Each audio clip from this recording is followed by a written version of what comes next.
Hozir siz eshitadigan hikmat umringiz davomida eshitganlaringiz orasida eng zo'ri bo'lishi mumkin. Bir talaba ilm istab yo'lga chiqdi va bir shayxini huzurida uzoq yil xizmat qilibdi. Shu vaqt oralig'ida 4000 ga yaqin hikmat o'rganibdi. Ilmi ma'lum bir darajaga yetgach, izn so'rab ketmoqchi bo'lganida ustoz aytibdiki, "Istaysam men senga bir hikmat o'rgataman."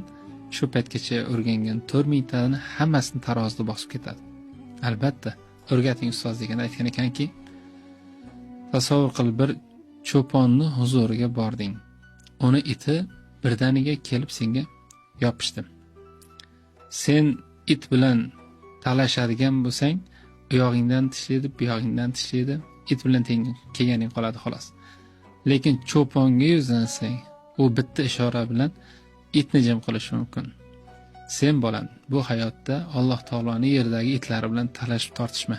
Butun diqqatingni cho'ponga, ya'ni Xudoy taologa qaratgin. Unga yuzdan jami boshingga kelajak sinovlarni, senga yopishajak itlarni tek qo'yadi.